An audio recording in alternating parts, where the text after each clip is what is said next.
Manchester United have beaten Brentford 2-1, coming from behind after going 1-0 down late in the first half. A much needed win for Manchester United and certainly for Ten Hag, with his future in serious doubt at this moment in time. But Manchester United have got the job done. I mean, you would expect any Manchester United side to be beating Brentford at home. Manchester United haven't made it easy for themselves going 1-0 down. But we've come back in that second half. A great ball from Rashford to help get the equaliser, and then Hojlund getting the winning goal, which is nice to see them two getting along the score sheet. That is what you want. You want your forwards to be getting the goals, because it is a concern when Manchester United have scored, and sometimes it's not been the forwards that have been getting the goals. And Hojlund's now got 2 for the season. I know the previous one was a mistake, but he's really got to improve his goal scoring ability at Manchester United. If Manchester United are to improve and get closer up to that top of the table, I mean, to be honest, this just, for me, just keeps the wolves from the door for another week for Erik ten Hag. It really does for Manchester United. I mean, Garnacho did have chances in this game and eventually got himself a goal in that second half.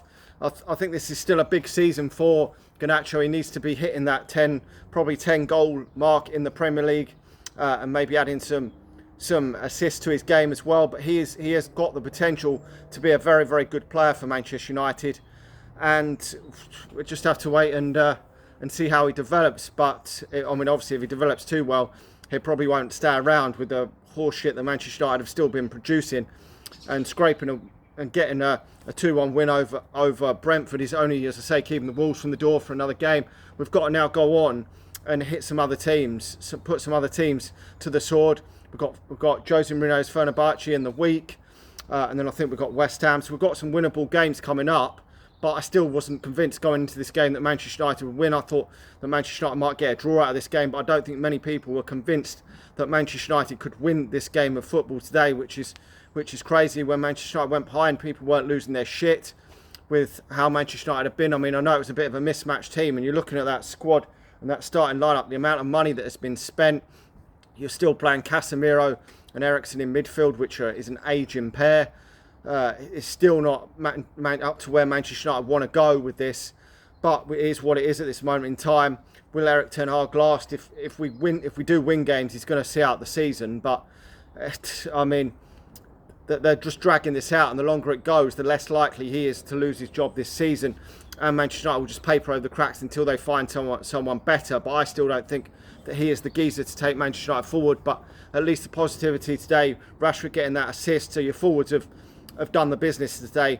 Rashford getting the assist for Garnacho, Hojlund getting the goal, so that's all 3 of them, and Bruno getting an assist, so that's your forwards all contributing to Manchester United winning this game of football. So I know a lot of people are losing their shit over Ahmad not starting the game, but Garnacho hasn't been that great this season, but his goals and assist ratio is a lot higher than the other players in the Manchester United team, and at this moment in time, Manchester United are crying out for goals and assists, so that is positive. I mean, he's still only, 20 years of age, so he's got a lot of room to improve, but he is probably, if you're looking, probably a little bit below the level of the likes of Saka was at that age. So, but in terms of goals, he's probably around that area. Saka was obviously creating a lot more and getting a lot more assists than Garnacho at that age. But still, you look around, a lot of players at that age. I mean, he's probably around the level of where Cristiano Ronaldo was at that age. So, I mean, some of these players, it's a bit early to say where they're going to go. And obviously, some players improved. The likes of Saka and Foden have gone on to get even better than they were at this age. Obviously, Saka was playing a lot of his football at left back and had a very high amount of assists. Probably didn't have quite the amount of goals that Garnacho had at that age, but had a ridiculous amount of assists. So, and obviously Foden was in and out of the team. But you're looking at young players like that over the last few years that have gone on to achieve greatness in terms of their performances.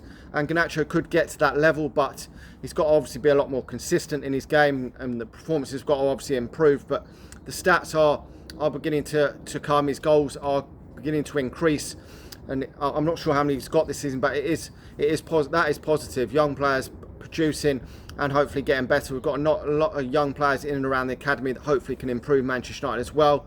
I mean, it's not ideal, the left back position. I wish he would bring Amas in at least and give him a few minutes at the end of a game, just in case, because the left back position is a problem for Manchester United.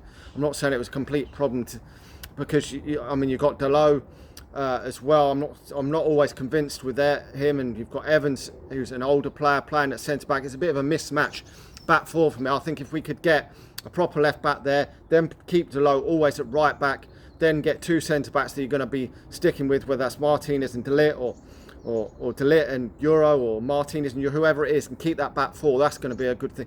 A good thing if we can move forward. And then the midfield, pick which midfield you're going to use and move forward. Anyway, we've won the game today. Like the video, subscribe to the channel if you're new, and I'll talk to you all again soon. See ya.